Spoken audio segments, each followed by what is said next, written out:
예, 저희는 지금까지 그러니까 코로나19 이 사태 속에서 이 전대미문의 위협과 어려움 속에서 어떻게 신앙생활을 할 것인가에 대해서 한 주 한 주 함께 말씀을 통해 묵상하면서 상고해 왔습니다.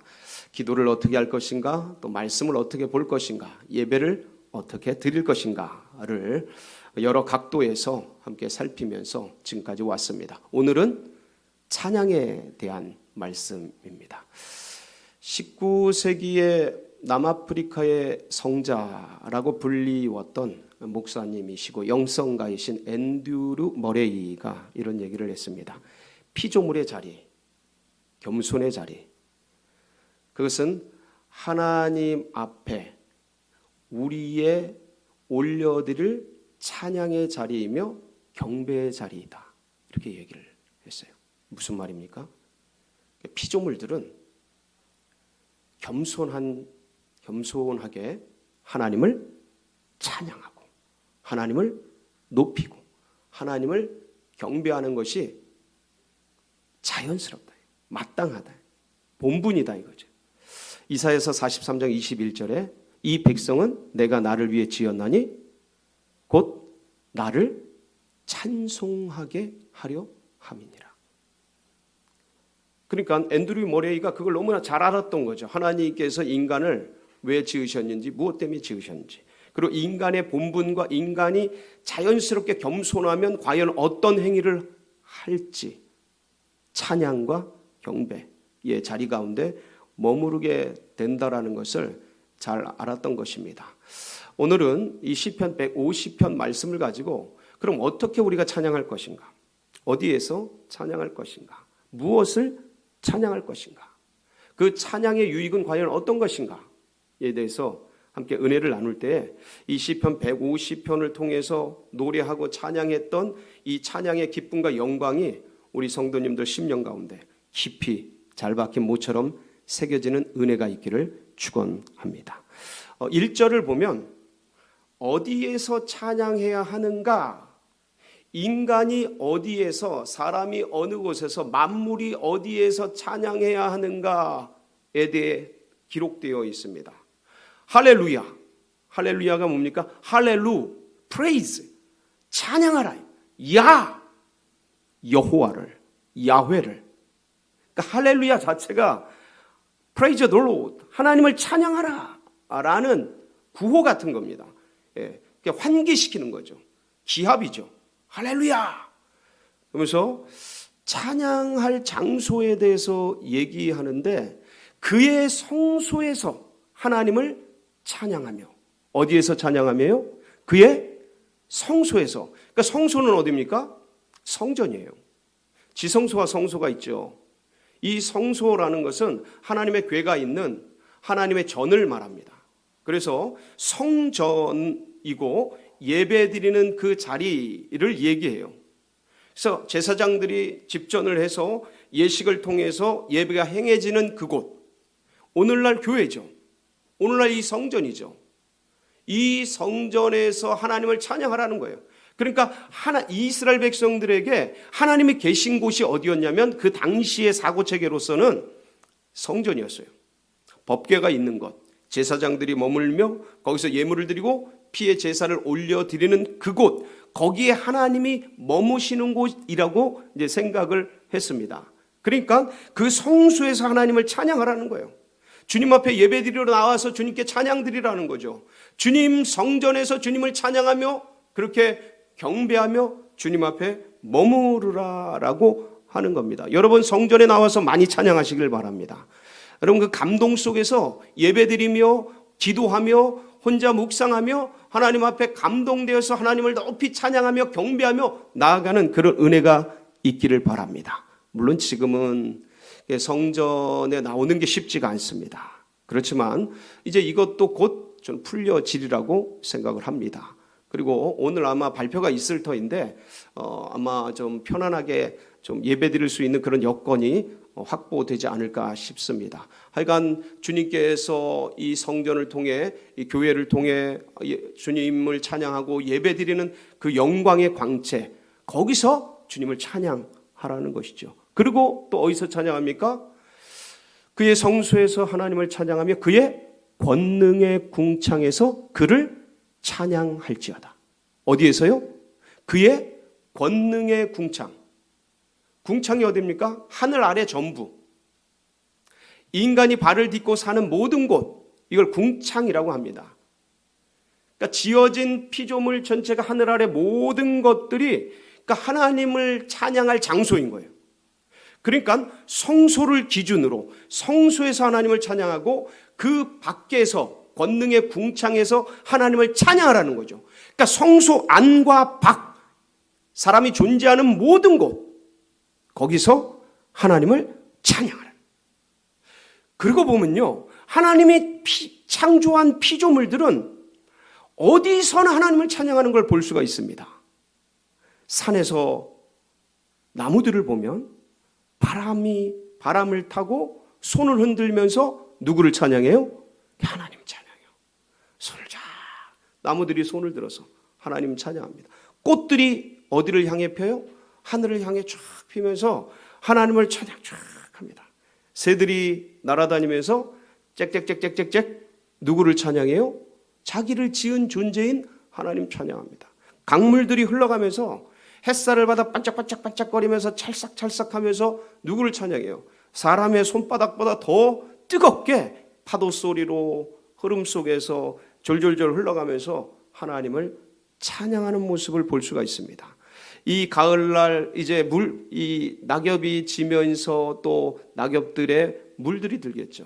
야, 그러면 이 단풍을 통해서 옷을 갈아입으면서 하나님을 찬양하는 거예요. 자세히 들여다보면 궁창 아래에 있는 모든 만물들이 하나님을 찬양하는 걸 볼 수가 있습니다. 거기서 하나님을 찬양하고 하나님을 경배하고 하나님을 높이라는 거예요. 놀랍지 않습니까? 그러면 언제 어디서나 하나님을 찬양하는데 뭘 찬양하는 거예요? 무엇을 찬양하라는 것인가? 그게 2절이에요. 그의 능하신 행동을 찬양하며. 하나님의 능하신 행동. 그러니까 능하신 행동이 뭡니까? 하나님께서 하신 모든 일. 그러니까 하나님이 이 역사 속에서 행하신 모든 사역. 그럼 기본적으로 창조부터 시작되죠. 우리 인간에게 있어서는 창조 이전의 어떤 역사를 우리가 상상할 수 없으니까. 그러니까 창조부터 시작해서 만물을 지으시고 만드시고 제자리에 배치하시고 이게 하나하나 생각해 보면 찬양을 안 할 수가 없어요. 찬양을 안 할 수가 없어요. 그분이 행하시는 일들. 여러분 곰곰이 생각해 보면 우리가 아침에 눈을 뜰 때 밤에 잠을 자서 의식이 가물가물 사라지고 잠을 자지 않습니까? 아침에 눈을 뜨는데 뭔가 의식의 세계 속에서 돌아오죠. 이게 정말 생각해 보면 기적이고 은혜예요. 마치 죽었던 존재가 부활하는 것처럼. 그러고 보면 주님의 부활을 우리 인간의 삶 속에다 매일매일 경험하고 알 수 있도록 넣어두셨다라는 것을 알게 됩니다. 마치 죽은 존재가 살아나듯이 그 끊어진 의식 속에서 여명이 밝아오듯이 아침에 새로운 의식이 돌아오는 것을 볼 수가 있어요. 그래서 내가 살아있구나. 움직일 수 있구나. 그러면서 호흡하고 이걸 느끼고 그리고 몸을 일으키고 일어서고 이 신비 아닙니까? 생각해보면 너무 놀라운 거예요. 경탄스러운 거예요. 진짜 잘 만드셨다. 예? 아침마다 느끼지만 너무 기가 막힌 기적인 거예요. 기적. 그러니까 이런 일들, 그분이 만들어 놓으신 이 놀라운 신묘막직한 일들을 하나하나 생각해 보면 뭐가 나와요? 찬탄이 나오는 거예요. 찬양이 나오는 거예요. 이야, 대단하시다. 그분이 행하신 일들, 구원의 역사. 이스라엘 백성들은 그 구원의 역사를 이스라엘 역사 속에 하나하나 새겨서 끊임없이 찬양을 했어요. 네, 창조부터 시작해서 이스라엘을 구원한 그 역사, 그러니까 그분이 행하신 일들, 그 일들이 우리나라에게도 동일하게 행해져 있거든요. 그리고 우리 개개인에게도 동일한 역사 속에서 행해져 있어요. 우리를 구원하신 그 구원의 역사, 이 이방인의 풍속 속에서 그렇게 살다 그렇게 여름날 들풀처럼 아무런 이름도 없이 빛도 없이 사라져버리고 무의미한 인생일 수 있었던 우리를 주님이 굳이 사마리아 여인을 찾아가시듯이 우리를 찾아오시어서 이 버려진 땅 극동 아시아 조선 이 135년 전에 찾아오시어서 복음을 뿌려주시고 수많은 수천 명의 선교사들을 보내셔서 그들에게 이 조선을 사랑할 마음을 주셔서 복음을 뿌리게 하시고 그 복음이 대를 이어서 누구에게까지? 나에게까지 오게 하시고 이 복음을 만나게 하시고 이게 아무나 믿지 않거든요. 복음이 온 세상에 가득하지만 이게 아무나 믿지 않아요. 근데 뭘 주셨어요? 제 마음 가운데 믿음을 선물로 주셨어요. 믿어지게 해주셨어요. 이거 생각하면 이거 누가 하신 일이에요? 하나님이 하신 일. 우리 주님이 하신 일이에요. 너무 은혜스러워요. 너무 감사하죠. 거기서 나오는 게 뭐예요? 찬양. 그러니까 그의 능하신 행동을 찬양하는, 그분이 우리에게 이루신 일들을 찬양하는, 온 천지 만물을 그리고 돌아보면 지난날의 모든 나의 역사, 그리고 이 세상에 만들어진 모든 것들을 누굴 위해 만들어주신 거예요? 나를 위해. 그 지나간 나의 지난날의 역사를 돌아보면 요셉의 고백이 아니더라도 그 수많은 세월 속에 묻어있는 하나하나 사건들이 전부 누굴 위해서요? 나를 위해서. 누가?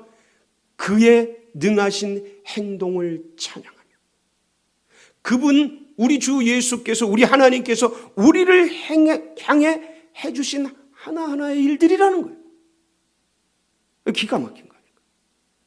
그러니까 첫 번째 찬양해야 될 것, 하나님의 사역, 하나님이 행하신 일, 하나님이 이루신 그 역사, 창조부터 시작해서 그분이 행하신 구원의 역사, 나를 여기까지 인도해 주신 역사, 우리 가정을 지키시고 우리 교회를, 이 나라 민족을, 세계 역사를 이끌어온 섭리의 모든 과정 하나하나 생각해 보면 그게 찬양할 거라는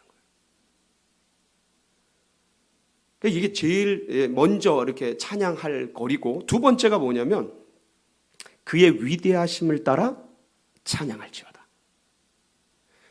그의 위대하심, 하나님의 속성, 하나님의 성품, 하나님의 인격, 하나님의 본성, 하나님은 그분 자체. 그러니까 그분이 행하신 일들을 찬양하다 보면 어디로 가냐면, 우리의 찬양이 왜 기도하다 보면 막 통성기도하고 깊은 묵상기도하고 막 그러다 보면 내가 처음엔 기도하지만 나중에는 어떻게 돼요? 기도가 되어지죠. 말씀 같은 거, 말씀을 막 읽다 보면 나중에는 말씀을 따라 말씀이 나를 막 끌고 가잖아요. 그것처럼 이 찬양도요, 주님의 행하신 일들을 그냥 막 찬양하다 보면 어디로 자연스럽게 마치 물이 위에서 아래로 내려가듯이 그렇게 흘러가냐면 주님 자체, 사랑의 본체이신 그분, 우리를 그냥 무조건적으로 사랑해 주신 그 은혜, 그러니까 그분 자체에게로 그분의 성품, 그분의 본질, 그분의 본성, 그거 하나님 자체를 찬양하는 곳으로 우리의 마음이 흘러가는 거예요. 그러니까 어떤 분들은 보면 그분의 사역을 찬양하는 것을 찬양이라고 하고 그분 자체와 본성과 성품을 찬양하는 걸 경배라고 이렇게 나누기도 하는데, 제가 보기엔 그렇지는 않아요. 왜냐하면 깊은 세계 속에, 찬양의 세계 속에 들어가면 그분이 행하신 창조의 역사도 찬양하고요, 그분이 나를 구원해 주신 그 구원의 은총도 기뻐하고요. 그분의 사역이거든요. 주님의 사역. 그러니까 깊은 세계 속에, 경배 수준의 깊은 세계 속에 들어가도 찬양과 이런 그분이 행하신 일과 그분의 성품과 이런 것들이 다 나옵니다. 그러니까 그렇게 임의적으로 분리하기는 힘들어요. 그렇지만 대략적으로 이렇게 얘기할 수 있어요. 찬양이라는 것은 그분의 사역, 행하신 일, 하나님의 행하신 일들, 그 다음에 경배라는 것은 그분의 본성, 본질, 헤세드, 사랑, 인자, 은혜, 그러니까 그분 자체 성품, 인격, 그거를 찬양하는 것을 경배라고 임의적으로 얘기할 수 있습니다. 그러나 본질적으로는 나누지 못해요. 제가 말씀드릴 수 있는 것은 찬양이라는 것은 거대한 큰 거예요. 예, 큰 거예요. 그 안에 여러 찬송도 있고, 찬송가도 있고, 속어치는 것도 있고, 춤추는 것도 있고, 다양한 것들이 있는 거예요. 왜냐하면 찬양이라는 것 자체가 그분을 높이는 거거든요. 그분을 경탄하는 거거든요. 그분을 칭송하는 거거든요. 예, 그러니까 그 찬양이라는 거대한 테두리 안에 찬양가, 찬미가, 노래도 있고요, 송이 있다고요. 그 다음에 춤도 있고요, 시도 있고, 그다음에 뭐 그분을 향한 경탄도 있고, 뭐 여러 가지 율동도 있고 많은 것들이 있습니다. 그 중에 그 찬양의 그 거대함 속에 깊은 데로 들어간 게 뭐냐면 경배예요. 이 경배의 본질은 엎드려 버리는 거예요. 그러니까 내 의식이 어디에 사로잡히는 겁니다. 예, 제가 아까도 말씀드렸지만 기도하다 보면 기도 처음에 내가 의식적으로 막 기도하지 않습니까? 예, 모두 기도하고 그러다 보면 나중에 영이 사로잡히지 않습니까? 이 기도의 영에, 임재의 영에 이렇게 사로잡힙니다. 그 기도의 영이 나를 끌고 가죠. 그래서 바울이 그런 얘기도 하잖아요. 내가 몸 안에 있었는지 몸 밖에 있었는지 나는 모르거니와 주님은 아신다. 이 삼층천에 대한 얘기를 할 때 이 얘기를 하는데 그렇게 끌려가는 거죠. 그럼 그 기도의 영도 그렇고 찬양의 영도 우리가 찬양하다 보면 어느 속에 막 끌려 들어가는데 그게 경배의 세계입니다. 반드시 그렇게 돼 있어요. 예, 그 속에서 하나님과 막 교류하며 교제하는 그의 위대하심을 따라 찬양할지어다. 그분의 위대하심, 그분의 인자심, 그분의 영원하심, 그분의 은혜로우심, 그분의 사랑에 충만하심, 그분의 역사, 우리 하나님의 광활하신 위대하신 그 역사를 찬양하는 이 두 가지. 근데 이 두 가지가 전부예요. 하나님의 전부. 그러니까 뭐예요? 하나님 전체를 찬양하는.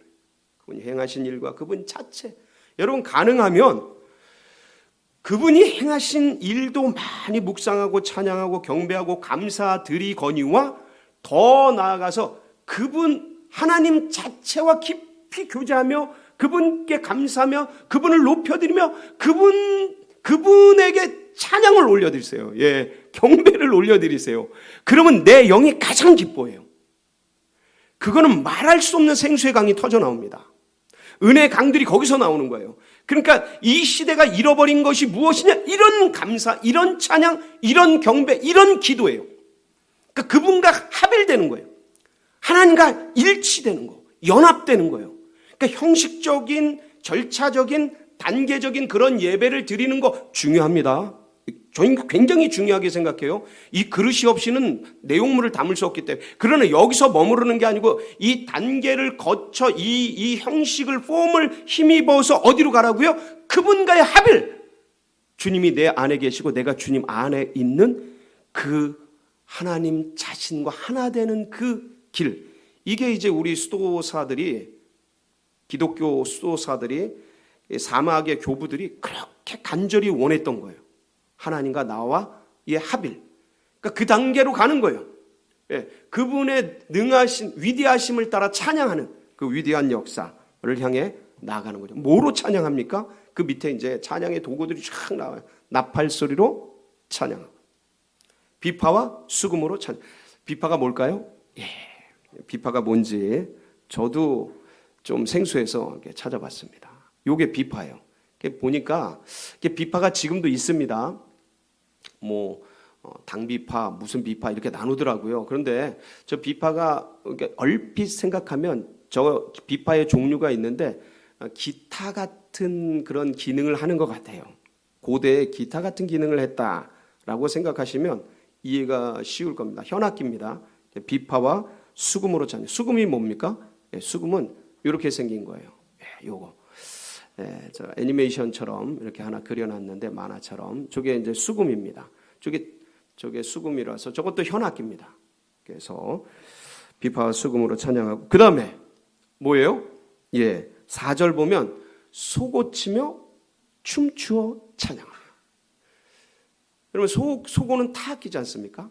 치는 거예요. 장구나 뭐 이런 것처럼 소고를 치면서 찬양하고 그다음에 춤추며 몸으로 찬양하는 거예요. 그러나 현악기, 타악기, 몸 다 나와요. 그러니까 나팔.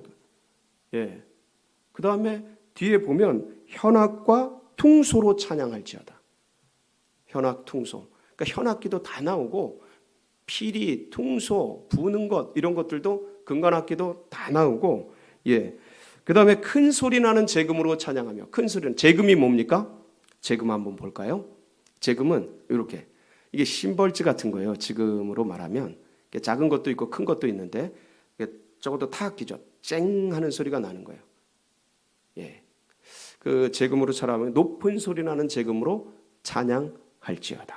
그 호흡이 있는 자마다 마지막 절 보면 호흡이 있는 자마다 여호와를 찬양할지어다. 그러니까 누구나 다 주님을 찬양해요.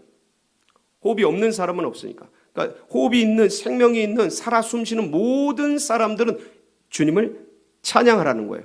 그러니까 이 시편 150편의 내용을 잘 더듬어 보면 1절에서 성소에서 이 궁창 권능의 궁창에서 그러니까 성소 안과 밖 전 세계 어디에서든 모든 곳에서 뭐를 찬양하라고요? 그분의 능하신 행동과 사역과 그분의 위대하심, 그분의 존재 자체, 하나님 존재 자체. 그러니까 하나님 전부 어디 언제 어디서나 하나님 전부를 뭐로 그 밑에 있는 현악기, 타악기, 뭐 관악기 모든 악기 전부를 동원해서 그래서 관현악단도 있어야 된다니까요. 네. 그래서 오케스트라가 있어야 돼요. 교회에서. 저는 찬성합니다. 너무 좋아요. 왜냐하면 모든 걸 동원해서 찬양하거든요.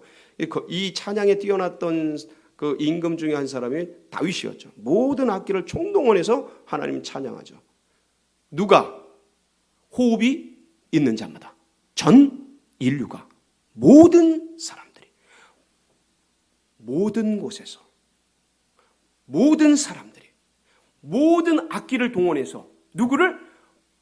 하나님 전부를 찬양할지어다. 여러분 찬양하는 자에게는 엄청난 유익이 있습니다. 이 코로나 시대에 우리가 대부분 많은 시간을 이제 집에 있다 보면 방송을 많이 보고 뭐 유튜브나 이런 것들을 많이 하게 되지 않습니까? 그러다 보면 본의 아니게 이제 세상 음악을 많이 접하게 될 경우가 많습니다. 그런데 저희 여러분에게 권면드립니다. 가능하면 찬송가를 틀어놓으세요. 그 집안에. 그리고 내가 어디에 가든 가지고 다닐 수 있으니까 이게 mp3처럼 유튜브 틀면 바로 노래가 나오지 않습니까? 찬송을 틀어놓으세요. 이게 내 영혼에 굉장히 유익을 줍니다. 찬양을 들으세요. 언제 어디서나. 가능하시다면 라디오를 트신다면 극동방송 들으세요. 극동방송 들으세요. 굉장히 찬양 많이 나와요. 주옥 같은 찬양들이 많이 나와요. TV를 보신다면 뭐 CTS나 이런 거 보세요. 그런 거 보면 그 참 하나님을 찬양하는 찬미의 소리들이 많이 나옵니다. 근데 왜 우리가 찬양을 듣냐면 여기에 굉장한 유익이 있기 때문에 그렇습니다. 찬양을 듣다 보면 찬양을 하다 보면 우리의 묶인 것들이 풀려져요. 우리의 답답했던 마음 가운데 어떤 해소가 되고 풀어지고 어둠의 것들이 떠나가는 그런 역사가 일어납니다. 사도행전 16장에 보면 23절부터 26절인데 이 놀라운 장면이 나옵니다. 한번 말씀 볼까요? 시작. 많이 친 후에 옥에 가두고 간수에게 명하여 든든히 지키라 하니 그가 이러한 명령을 받아 그들을 깊은 옥에 가두고 그 발을 착고에 든든히 채웠더니 한밤중에 바울과 실라가 기도하고 하나님을 찬송하며 죄수들이 듣더라. 이에 갑자기 큰 지진이 나서 옥터가 움직이고 문이 곧 다 열리며 모든 사람의 매인 것이 다 벗어진지라. 모든 사람의 매인 것이 벗어진지라. 그러니까 바울과 실라가 빌립보에 가서 점치는 여종을 풀어주지 않습니까? 괴롭히니까. 그래서 나사렛 예수의 이름으로 풀어주는데 그때 그 주인이 고발을 한다고요. 그래서 이제 많이 맞고 옷이 찢겨지고 그래서 이제 빌립보 감옥에 던져지게 돼요. 작고의 매인채 중범죄자 취급을 받아서 그렇게 던져지는데 여러분 이게 이제 감옥에 갇히고 감옥이 되게 어둡거든요. 그 갇혀서 착골에 매이고 아마 많이 맞았기 때문에 찢어지고 상처가 입었겠죠. 피가 흘리고 옷이 찢겨지고 그런 상황 가운데 신음소리가 나고 괴롭고 답답한 그런 상황이지 않습니까? 예, 그런데 그 상황 속에서 바울과 실라가 뭐를 해요? 찬양해요. 뭘 찬양했을까요? 그러니까 자기 신세를 한탄하거나 그렇진 않았을 거라고요. 찬양 자체가 의미 자체가 하나님을 높이는 거니까 하나님께 경배 드리는 거야. 하나님을 높이고 하나님을 찬송하는 거니까 그 주님을 찬양하기 했을 거라고요. 근데 그때 무슨 역사가 일어나냐면 지진이 일어나면서 묶인 것이 풀어진 거예요. 여러분, 그러니까 감옥에 갇혔다, 많이 맞았다, 이거 고난 아닙니까? 핍박이고 어려움입니다. 그러니까 이 코로나19 속에서 우리의 영혼이 답답하고 어려움에 처해지고 경제적인 환난과 여러 가지 어려움과 위협들이 있습니다. 이건 누구나 겪는 문제예요. 너나 할 것 없이. 그런데 이 위협이 마치 바울과 실라가 감옥에 갇히고 많이 맞은 그런 상황과 방불하다고요. 상황적으로. 그래서 이때 우리가 눌려져서 원망하고 불평하고 이런 것이 아니라 그냥 어떤 그냥 다른 세속적인 어떤 방송이나 이런 것들이 아니라 하나님 찬양하고 하나님 높이고 하나님을 경배하는 그 은혜를 주님 앞에 올려드릴 때 우리 영혼에 매인 것들이 풀어지는 거예요. 묶인 것들이 자유로워지는 것이죠. 감옥문이 열리는 거예요. 그러니까 닫혀진 것들이 열리는 거죠. 여러분 찬양하세요. 그러니까 살기 위해서 찬양하세요. 내 영혼의 자유가 있기 위해서 호흡을 하기 위해서 내 심령이 호흡을 하기 위해서 뭐 하라고요? 찬양하세요. 그분 높이세요. 주님을 높이는 것, 주님을 영화롭게 하는 것, 주님께 감사하는 것, 그거 의지적으로 그걸 할 때 그 자체의 능력이 있어요. 힘이 있습니다.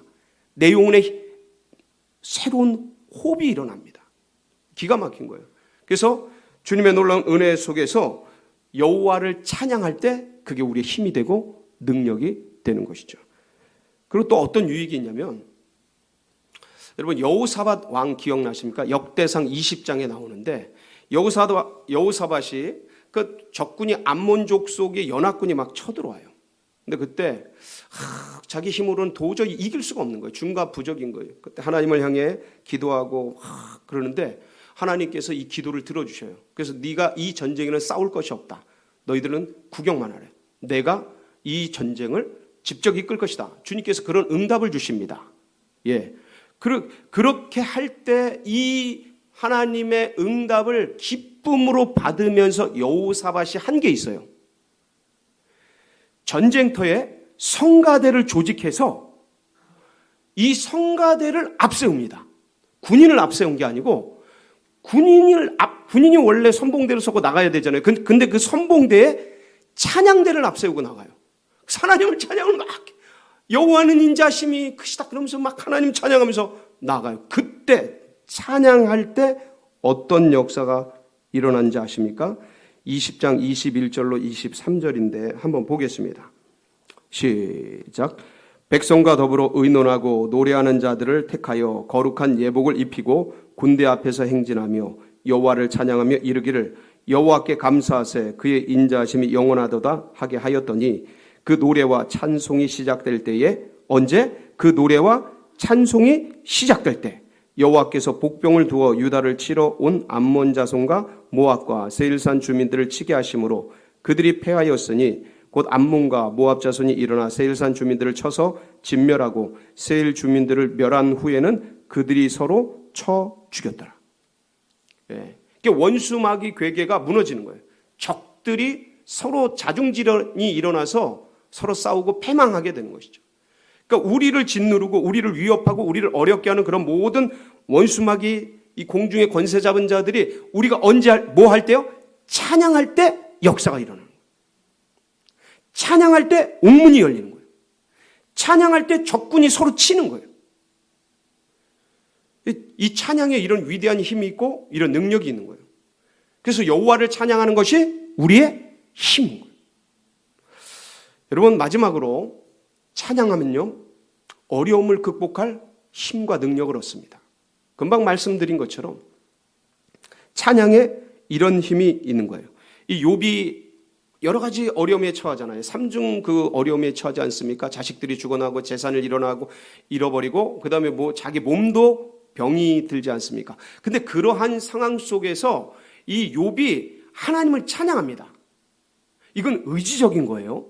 어떤 면에선 그 고난 속에서, 고됨 속에서 하나님을 의지적으로 찬양해요. 그게 욥기 1장 21절에 나옵니다. 같이 한번 볼까요? 시작. 이르되 내가 모태에서 알몸으로 나와 싸운즉 또한 알몸이 그리로 돌아가올지라. 주신 이도 여호와시요 거두신 이도 여호와시오니 여호와의 이름이 찬송을 받으실지니이다 하고. 그러니까 찬송을 하는 거예요. 이건 의지적인 찬양입니다. 고난 속에서, 어려움 속에서 이빨 딱 깨물고 찬양하는 거예요.